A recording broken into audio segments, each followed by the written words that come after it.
સુરતમાં આજથી હેલ્મેટ નહીં પહેરનાર સામે પોલીસની દંડનીય કાર્યવાહી શરૂ કરાઈ છે। હેલ્મેટ મુદ્દે લોકોને સમજાવવાનો સમય પૂરો થયો છે। આજથી પોલીસ દ્વારા શિક્ષાત્મક કાર્યવાહી શરૂ કરવામાં આવી છે। 300 અધિકારી 3000 કર્મચારીની ફોર્સ તૈનાત થઈ છે। 772 સીસીટીવી કેમેરા અને ડ્રોનથી વોચ રખાઈ હતી। સુરત શહેરમાં આજથી હેલ્મેટ ફરજિયાત બની ગયું છે અને ટ્રાફિક પોલીસ હવે માત્ર રોડ પર જ નહીં પણ ડ્રોન કેમેરાથી પણ વાહન ચાલકો ઉપર નજર રાખી રહી છે। ડ્રોનની મદદથી હેલ્મેટ વિના ટુ વ્હીલર ચલાવતા લોકોની ઓળખ કરી તેમને ઈ ચલણ અને સ્થળ દંડની કાર્યવાહી હાથ ધરવામાં આવી રહી છે।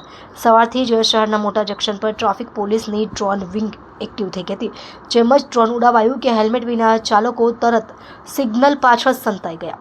કેટલાક લોકોએ આગળ ઉભેલા વાહનોની પાછળ છુપાઈ જવાનો પ્રયાસ કર્યો તો કેટલાક લોકો રિક્ષા અને ટ્રકોની બાજુમાં ચાલવા લાગ્યા।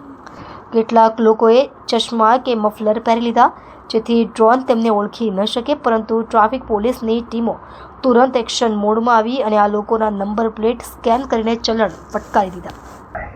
જી મેડમ, આજે કઈ પ્રકારની હેલ્મેટની ડ્રાઈવ ચલાવવામાં આવશે, કઈ પ્રકારે લોકોને દંડવામાં આવશે? સુરત શહેર ટ્રાફિક શાખા દ્વારા માનનીય સીપી સાહેબના માર્ગદર્શન હેઠળ કુલ 45 દિવસનું હેલ્મેટ અવેરનેસનું કેમ્પેઇન ચલાવવામાં આવેલું।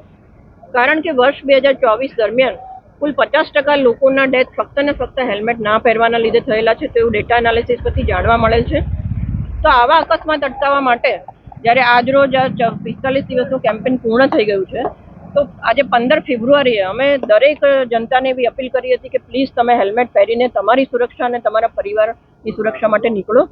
તો આજ રોજ અમારા ટોટલ સુરત શહેર પોલીસના 3000થી વધારે કર્મચારીઓ, 300થી વધારે અધિકારીઓની ટીમ દરેક જંકશન ઉપર તૈનાત છે અને આ અમારા જે કર્મચારી અધિકારીઓ છે, જે વ્યક્તિઓ હેલ્મેટ પહેરીને નથી નીકળી રહ્યા તેમના વિરુદ્ધ દંડનીય કાર્યવાહી હાલમાં ચાલુ છે।